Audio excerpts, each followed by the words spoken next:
What's going on, ladies and gentlemen? Welcome back to another episode of Action Sunday, and this week is a request. And I just happened to find it on YouTube. This movie is called Midnight Man, or Blood for Blood, as it's also called. I've been trying to look into this. Is why the two titles for this, but besides that, this was requested to me, and of course, I can't believe I found it on YouTube. And a bit of a side note is, not only did I find that on YouTube, I found a whole channel of very hidden gems. So I want to say thank you to Sal. So this one's for you, man. Also, by the way, next week's episode is going to be Street Night with Jeff Speakman, since I've been looking for that movie for a long time. So thank you, man. But anyway, let's dive into this week's requested review. So this movie came out in 1995. It was actually a direct VHS, or I think it was direct for TV. It's called. It stars Lorenzo, Lamas, Mako, and legendary James Liu. The whole plot of this movie is a little interesting. So Lamas plays a LAPD cop that somehow is also somehow like very bilingual. He's also classically trained. He's in the martial arts and like this in this Asian style of fighting. And somehow he is assigned to a team to take out this crime lord that's apparently has ties to like Cambodia or Thailand. And essentially it's like this one big like mafia or yakuza kind of thing. I'm like, oh wow. It gets really crazy from there. Eventually it turns into like a bit of a revenge mission for this crime's clan's henchmen. And I'm like, wow, this is crazy intense stuff. And of course, the assassin is of course played by the action sensei himself, James Liu. And this guy, he is one of the most deadliest guy. I'm gonna say this: he is one of the most deadliest action heroes out there, or martial artists out there, because he knows a lot of crazy shit, like moves that would probably kick your ass to the point of death. I'm gonna tell you that right now. Nobody knows who this guy is. All right, but yeah, I'm like, I kind of see where they were going with this story. I felt like this felt like okay, it was like a slow. Okay, it starts out as a crime story, and then it turns into something more like a samurai kind of thing. And I was like, this kind of reminds me a little bit like if Lethal Weapon and Showdown in Little Tokyo had a love child. This is it.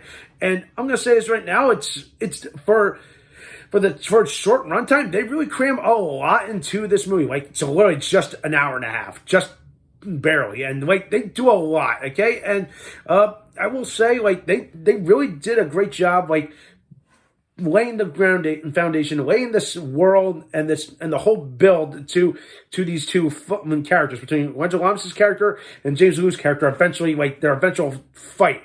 And like it's really good. It's really good for in spouts. I'm going to explain this. Like, for some reason, I don't know if anybody else has knows this, but of course this is just my take. Is if you're watching this, if you're gonna watch it on YouTube, which like I found it. I don't know. I feel like there's some choppy editing.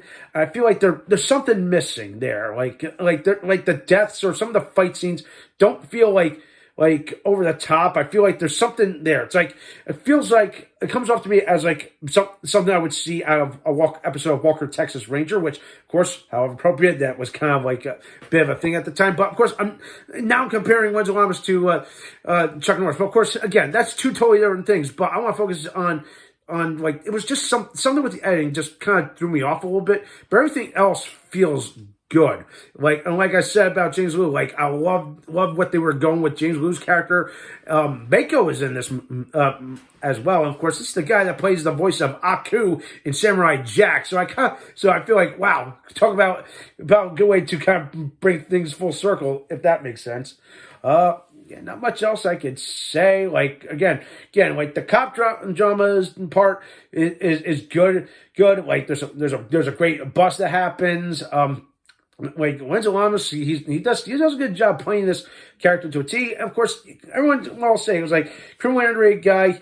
You know, it was like his acting can be so. But I'm like, you know what? Like he's there. Like he does it what he can. And like this, to me, I feel like out of all the movies, everyone says this is probably his strongest. And I kind of agree because of what they did for this layered character that he plays. And I really dug it and was good for the most part. Again, like just something. The one thing that just left kind of put me off a little bit was I was kind of expecting something more with the and again, the editing aside, like something just I felt like something just needed to be added more to this. But I feel like the way that they with the final product that came out, it was fine. Yeah. Again, star power here is great.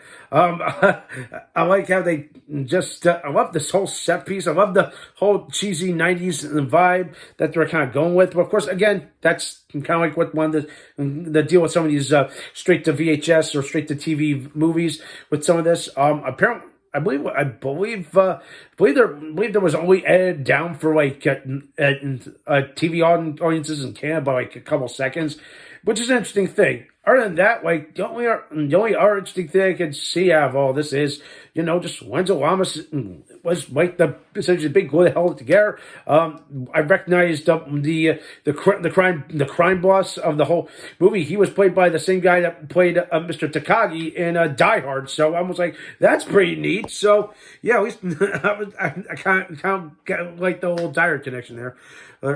Well, that's just me. But anyway. Overall, I feel like this is a fine movie. It's definitely an underrated gem and a overlooked work of Lorenzo Lamas' work, in my opinion. Like if you've never seen any of his movies, I've reviewed a few on this channel before. My guess feels like ages ago, but I feel like out of all the movies I've seen, this one was good. Like I'm gonna give us looking at all this. I'm gonna give this movie. I'm gonna give us probably a solid 6. I was thinking of giving it a solid 7, but there was a couple of things that kind of bogged it down. Besides the choppy editing, a couple of cop cliches were in there, which I hated. I absolutely did not like some of the cop setup and the setups that we'd see in a typical cop movie. But the samurai parts, or where it takes the movie in a different direction, definitely redeemed it in my eyes. And to me, it's just again really shows what they can do with a layered character like they did here. The setting's fine. Everything else, it's there. All right. Okay. What else can I say? So that does it for this week. Give us a movie watch. It's available on YouTube. Okay. Thumbs up the video. Subscribe to my channel. Stick to for some more awesome and exciting content.